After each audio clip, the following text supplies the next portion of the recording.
जय महाराष्ट्र पब्लिक, जय शिवराय. मी प्राची तुम्हा सर्वांचं स्वागत करते माझ्या चॅनलच्या एका नवीन व्लॉगमध्ये. आणि आजचा व्लॉग आहे ट्रॅव्हल व्लॉग. आज मी आलेली आहे सगुना बाग येथील, नेरळमधील सगुना बाग. आमची कॉलेजची स्टडी टूर आज इथे आलेली आहे आणि आजचा व्लॉग ह्याचबद्दल असेल. सो हा व्लॉग कसा वाटतोय हे मला कमेंट सेक्शनमध्ये नक्की सांगा आणि हा व्लॉग पूर्ण कंटिन्यू करा. आम्ही आल्याला पहिले आम्हाला रूम अलॉट गेलेले तिथे गेलो. आणि रूमबद्दल सांगायचं झालं तर फार पौराणिक असून कौलारू घरं जी असतात ती तुम्हाला इथे पाहायला भेटतात. त्यानंतर मग आम्ही गेलो ते म्हणजे ब्रेकफास्ट करण्यासाठी. सकाळचा ब्रेकफास्ट इथे जो आहे तो हा कॅफेटेरिया आहे तिथे, जिथे ते लोक सर्व करतात त्यांचा ब्रेकफास्ट. आणि इथलं ही ह्या पूर्ण बागेचं एकच स्पेशालिटी ती म्हणजे आर्किटेक्चर. इथले आर्किटेक्चर फार सुंदर आहेत. ब्रेकफास्टमध्ये आम्हाला इडली, पोहे, सांबर आणि चटणी देण्यात आली होती. कॉफी आणि टी सुद्धा होती. त्यानंतर आता ब्रेकफास्ट वगैरे करून झाला आणि माहिती घ्यायची ती म्हणजे प्लांट्स ॲनिमलबद्दल. आता स्टडी टूरला आलाय म्हटल्यावर आणि इथे आपला फर्स्ट ॲनिमल जो आहे तो आपल्याला बघायला भेटतो. ह्याला मराठीत सरडा असं म्हणतात आणि इंग्लिशमध्ये चमेलियन किंवा कुमेलियन असं म्हणतात. आणि हा प्राणी इथला डोमेस्टिक प्राणी असल्यामुळे तो तुम्हाला कुठलेही हार्म करत नाही, त्यामुळे ह्याच्यावर आपण आरामात हातात घेऊन फोटोज व्हिडिओ काढू शकतो. त्यानंतर आम्ही हनी बीजचं फॉर्म्युलेशन आणि प्रोडक्ट फॉर्मेशन बघण्यासाठी गेलो. हनी बीज को हाथ मत लगाओ, क्योंकि हाथ लगाना नहीं चाहिए, क्योंकि हर एक हनी बीज का एक रूल्स है कि जब तक हम हनी बीज को हाथ नहीं लगाते, तकलीफ नहीं देते, तब तक हनी बीज अटैक नहीं करते. कभी कभी क्या होता है कि हमारे सर के आसपास हनी बीज आती है ना, तो सबसे पहले हनी बीज अटैक करते हैं कि इंसान. हाथ घुमाता कौन है? इंसान. हम लोग हाथ घुमाने के बाद भी उड़ती रहती है ना, तो मतलब पहले हम लोगों ने उसे हाथ लगाया तो सबको यहाँ नहीं फलती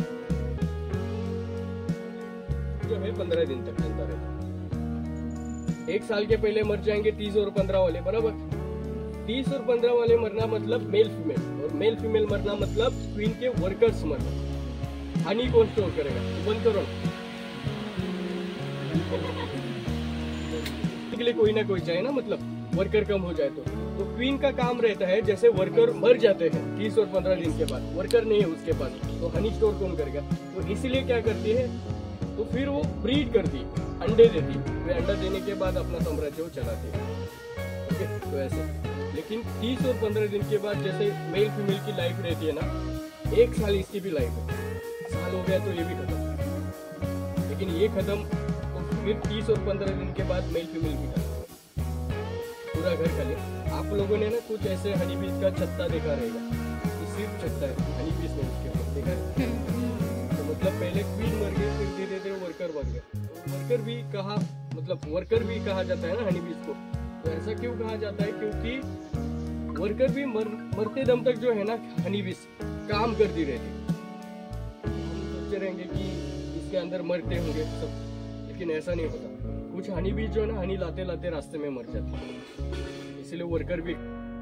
इथे आम्हाला हनी बी प्लेट दाखवली, जी हनी बीजनी त्यांचा हनीकोम जो आहे तो रेडी केला होता.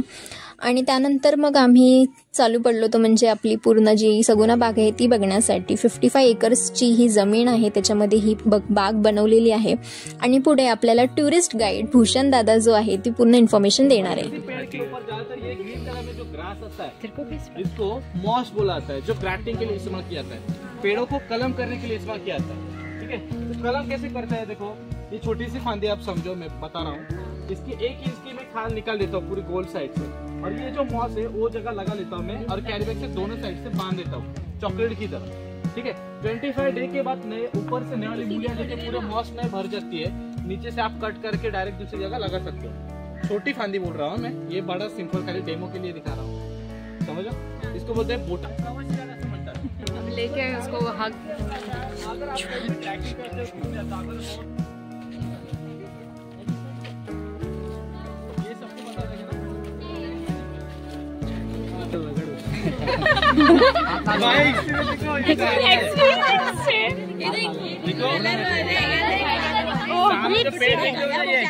ये सागवान का पेड़ है, जिसका इस्तेमाल फर्नीचर में किया जाता है. पहले के लोग जो है ना, ये कोले पत्ते पेंटिंग के लिए रेड कलर का इस्तेमाल करते थे पहले के लोग, और यही लकड़ी का इस्तेमाल ज्यादातर फर्नीचर में किया था। तुम्हाला ह्या व्लॉगमध्ये झाडं आणि पक्ष्यांबद्दलची इन्फॉर्मेशन देणार आहे। आणि इथे आम्ही आलेलो पक्ष्यांच्या घरट्यामध्ये। इथे भरपूर प्रकारच्या पक्षी जे आहेत ते होते, व्हेरायटी ऑफ बर्ड्स इथे आपल्याला पाहायला भेटतात, जे आपल्या हातावर येऊन मस्त दाणे खातात। आणि कलरफुल बर्ड्स, पॅरट्स, स्पीशीज इथे म्हटलं तरी काही हरकत नाही आहे, कारण की खूप सारे बर्ड्स इथे होते। सगुना बागबद्दल बोललं जायचं असेल तर ही बाग 55 एकर्समध्ये पसरलेली आहे। इथे रॉ हाऊसेस आहेत, इथे तुम्हाला कॉटेजेस भेटतील, जुन्या काळीची जी घरं असतात तशीही भेटतील। पॉन्ड हाऊसेस जे आपण आजकाल बघतो तेही तिथे आहेत। प्राइजेस त्यांच्या ऑफिशियल वेबसाईटवरती दिलेल्या आहेत, so you can check out there. त्यानंतर मग इथे जे बर्ड्स आहेत ते मी तुम्हाला जसं म्हटलं की आपल्या हातावर बसून मस्त दाणे खातात। आणि इथे आमची पूर्ण कॉलेजची गँग जी मस्त इथलं एन्व्हायरमेंट एन्जॉय करत होती। आपल्याला नेहमीच आपल्या मुंबईच्या किंवा आपण इतरही जेव्हा आपण जॉब करतोय किंवा स्टडीज करतोय त्यामधून एक ब्रेक हवा असतो, आणि सगुना बाग इज द बेस्ट ऑप्शन। जर तुम्हाला नैसर्गिक वातावरण आवडत असेल, प्लांट्स ॲनिमल सोबत टाइम घालवायचं असेल तर तुम्ही सगुना बागला नक्की व्हिजिट देऊ शकता। भरपूर असं जंगल, खूप साऱ्या वनस्पती आणि भरपूर झाडांनी हे समृद्ध आहे। इथे आम्ही आलो होतो वॉटर लिली आणि कमळ बघण्यासाठी। पुढची इन्फॉर्मेशन कंटिन्यू करा।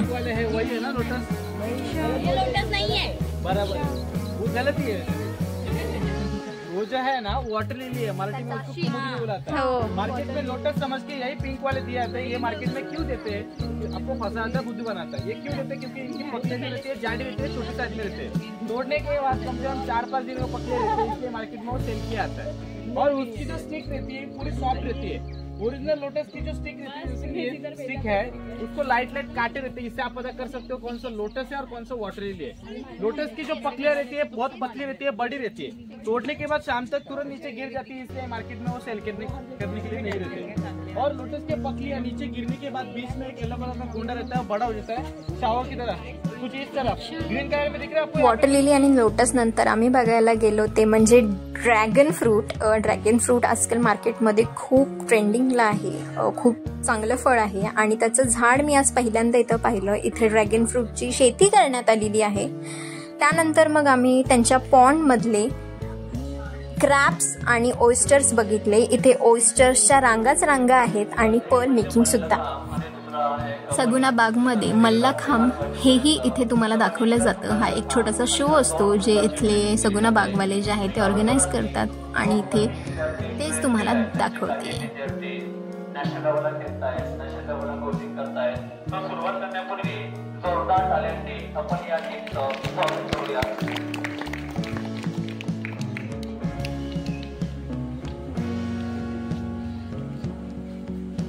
आपल्यासमोर जो पहिला मुलगा आलेला आहे त्याचं नाव आहे अथर्व। सुरुवातीला त्यांचे जे काही वैयक्तिक कला आहेत या वैयक्तिक कला आपल्या समोर सादर होतील। त्यानंतर त्यांच्या ग्रुपमधून जे काही डेमो असतील ते डेमो आपल्याला दाखवणार आहेत।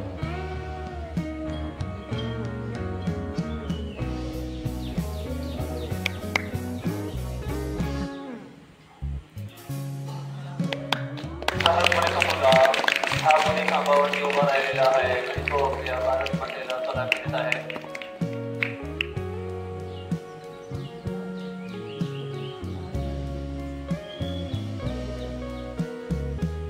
मल्लखांब नमस्कार।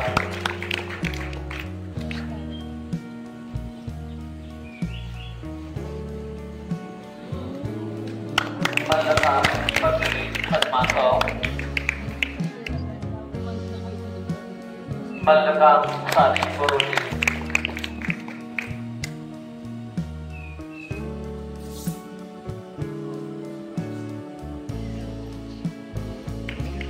मल्लखांब कुर्मागाव।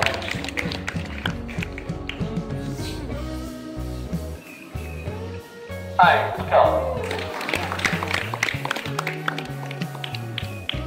आपल्यासमोर जो दुसरा मुलगा आलेला आहे त्याचं नाव आहे सर्वेश।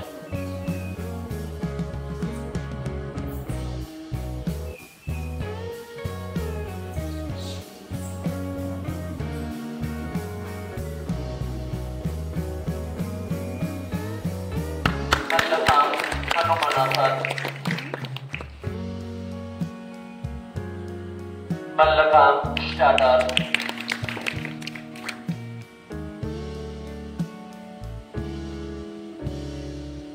मल्लखांब सालवा,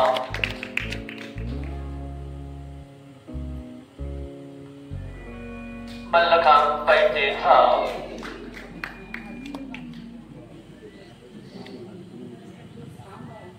मल्लखांब बजरंग तोथा,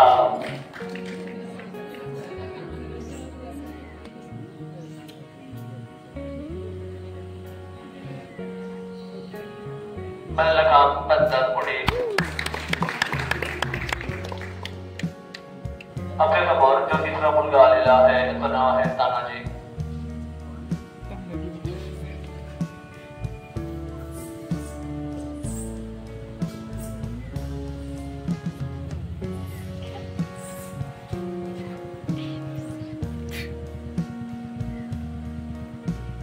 मल्लखांब ओपन खरारा, तो साइड खरारा,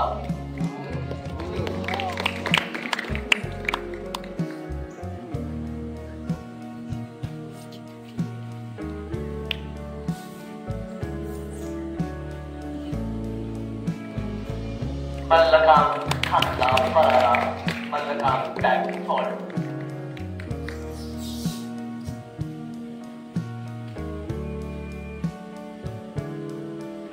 मल्लखांब नटरासन,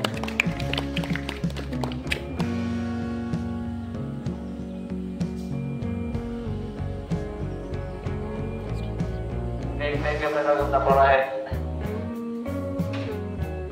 आणि पहिला प्रकार आपल्या समोर सादर झालेला आहे रोप सिंपल क्रॉस.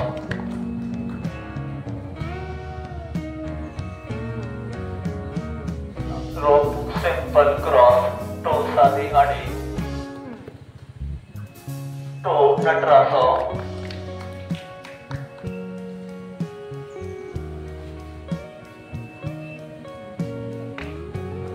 रोप पद्मासो, रोप हस्तपदासन,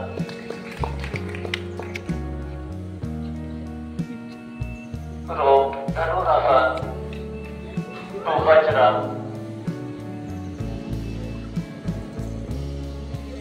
रोप निद्रासन,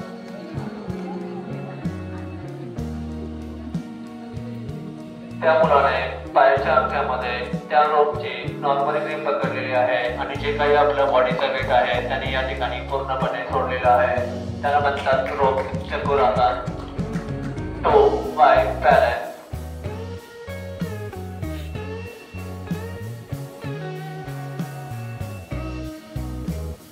रोप बॅक जंप.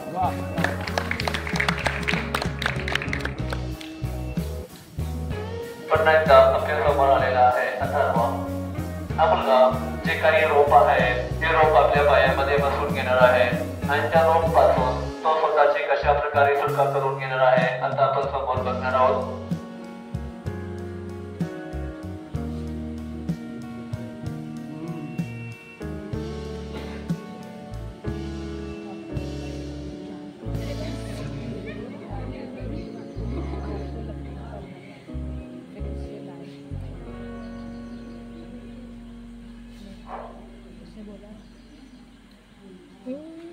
रोप क्लाइंब जो बजरंग त्या या ठिकाणी रोप क्लाइंब जो बजरंग केला आहे.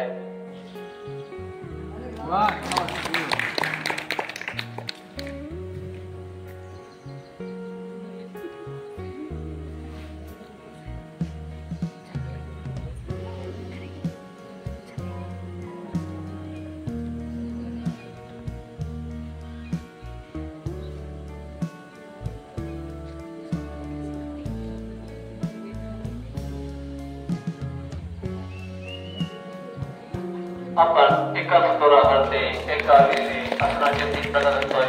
सर्वात वरती सिंपल क्रॉस, हस्तपदासन आणि पद्मासन.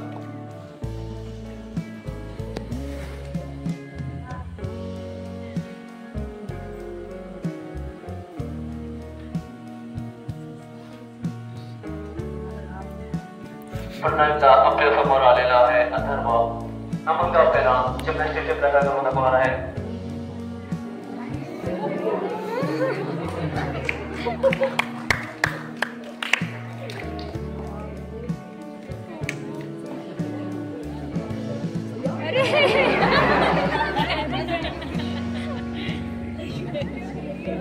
ओके मंडळी, या ठिकाणी मल्लखांब दाखवून झालेला. मल्लखांब बघितल्यानंतर आम्ही गेलो ते म्हणजे इथल्या त्यांच्या आर्टिफिशियल पॉन्डमधले मासे बघण्यासाठी. इथे व्हेरायटी ऑफ मासे आहेत जे आता इथे सगळे मिळून काढतायत.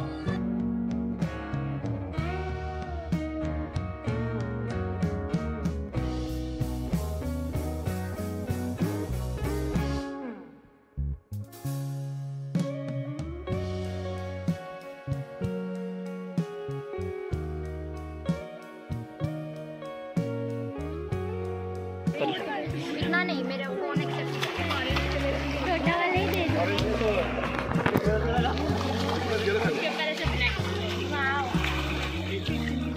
वाला दिला. पाण्यामधून समोरच्या तिसरा मासा त्याचं नाव आहे ग्रास कार्प आणि मराठीमध्ये त्याला गवत्या मासा या नावाने ओळखतात. त्याचं कारण म्हणजे पाण्यामध्ये जी काही अलगी किंवा गवत असतं जास्त प्रमाणात खात असतं म्हणून याला ग्रास कार्प किंवा गवत्या मासा या नावाने ओळखतात.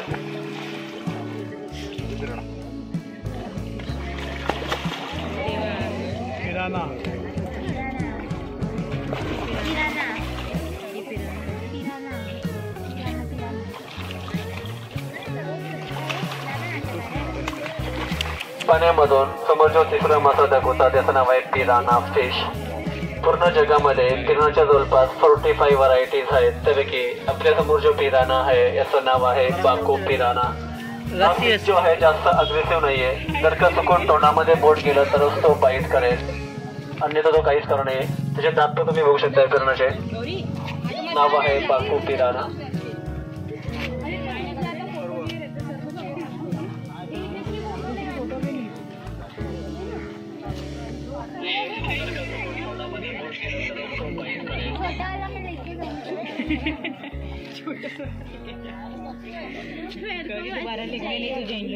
चलेगा मेरे को, पर एक जिथून निकालाय नाही तेरा चेहरा देख के भगा देंगे. मासे बघून झाल्यानंतर आम्ही गेलो ऑस्ट्रिच बघायला. आफ्रिकन ऑस्ट्रिच जे आहे ते साईडला आहे आणि इथे जे स्पीशीज आहे त्याचं मला नाव आठवत नाहीये. 7.5 किलो तक इसकी चर्बी निकाली जाती है. चर्बी से ऑयल निकल आता है, इमो ऑयल बोलते हैं. अगर इमो ऑयल का इस्तेमाल जिनको जॉइंट प्रॉब्लम रहता है ना बॉडी मसाज के लिए, इसका तेल का इस्तेमाल किया जाता है. इसके पैर जो रहते हैं बहुत स्ट्रांग रहता है. इससे कैंडल स्टैंड बनाया जाता है. और इमो की पैर की उंगलियां 3 रहती है और ऑस्ट्रिच की पैर की उंगलियां 2 रहती है. अफ्रीकन बर्ड है ये. इनके ऊपर बैठ के रेसिंग किया जाता है. सबसे फास्टेस्ट बर्ड इन्हीं को बोला जाता है.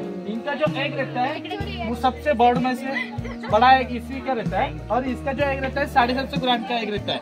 ग्रीन कलर में रहता है. मुर्गी के 10 अंडों के बराबर इसका एक एग रहता है. ऑमलेट करने के बाद खाने में कम से कम 6-7 जन लगते हैं. इसमें हीट बहुत ज्यादा लगती है, इसलिए एकदम कोई भी डाइजेस्ट नहीं कर सकता. ठीक है. और इसकी जो नाखून जो है ना इमू के टाइगर के नाखून बहुत सारे लोग पहनते हैं. वो पॉलिश करके टाइगर के नाखून समझ के मार्केट में सेल किया जाता है. आपको फंसा आता है. ठीक है. काय बोलते. त्यानंतर तिथेच स्नेक्सची व्हरायटी सुद्धा आम्हाला दाखवण्यात आली. इथे रॉक पायथन आणि दुसरा एक स्नेक त्यांनी आम्हाला दाखवला. जे की डोमेस्टिक होते ते तुम्हाला अजिबात हर्ट वगैरे नाही करत, त्यामुळे तुम्ही त्याला इझिली आपल्या हातामध्ये घेऊ शकता.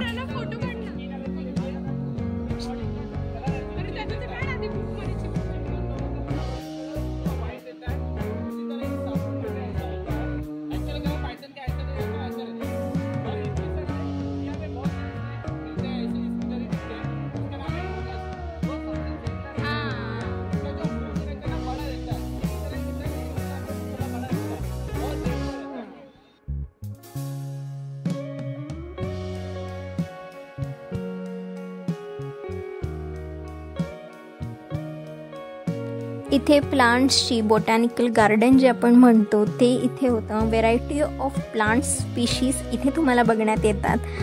जे दिसताना फार सुंदर होतं आणि डेकोरेशन करण्यातही खूप छान आयडिया त्यांनी लावली होती.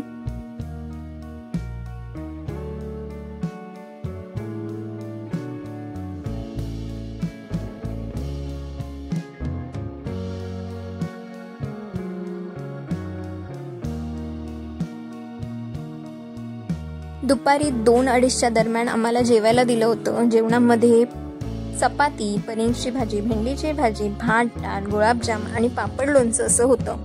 सगळं ऑर्गॅनिक फूड असून इथेच सर्व केलं जातं. ताकसुद्धा होतं.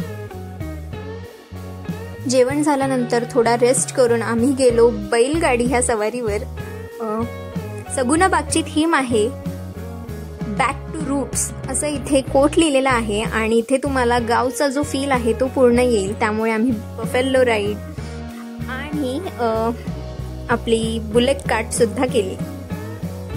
सगुना बागमध्ये भरपूर अशा गोष्टी इथेच बनवल्या जातात. त्यामुळे बॅम्बूचे जे आपले सामान असतं ते सगळं होतं, टोपलं वगैरे. त्यानंतर कानातले वगैरे जे आहेत तेही बनवले होतं. आर्टिफिशियल सगळं सामान इथे तुम्हाला उपलब्ध आहे आणि प्रोडक्शन सगळंच इथंच होतं. त्यानंतर आईस्क्रीमचं दुकान, इथले जॅम्स, चटण्या वगैरेचंही दुकान इथे त्यांनी दिलेलं आहे, जे ऑर्गॅनिकली ते लोक इथेच बनवतात.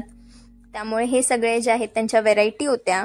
तुम्ही जर इथे येत असाल तर तुम्ही हे नक्की परचेस करू शकता. सगुना बाग एक खूप भारी प्लेस आहे जिथे खूप साऱ्या ॲक्टिव्हिटीज असतात. पॉट मेकिंगपासून सगळ्या जुन्या गोष्टी ज्या आहेत त्या इथे तुम्हाला अनुभवायला भेटतील. बायसायकलिंग, बफेलो रायडिंग अशा भरपूर साऱ्या ॲक्टिव्हिटीज इथे आम्ही केल्या, ज्यामध्ये खूप मजा आली. संध्याकाळी आम्हाला जी आहे बोटमध्ये बसवून आम्हाला एक पॉन्डचं जे आहे ती चक्करही मालवली होती, पण मी त्याची व्हिडिओ नाही घेतली कारण की माझा फोन ऑफ झाला होता. त्यामुळे मी व्हिडिओ त्या घेतल्या नाहीत. बट इट्स ओके, आम्ही खूप एन्जॉय केलं. आणि हा ब्लॉग फक्त इतक्यासाठी होता की तुम्हाला काहीतरी इन्फॉर्मेशन भेटावी आणि आमची ही एक मेमरी राहावी. हा ब्लॉग कसा वाटला हे मला कमेंट सेक्शनमध्ये नक्की सांगा. हा ब्लॉग आवडला असेल तर लाईक करा, शेअर करा आणि चॅनलला नक्की सबस्क्राईब करा. भेटूया आपण एका नवीन चांगल्या ब्लॉगमध्ये. तोपर्यंत तुमची काळजी घ्या. बाय.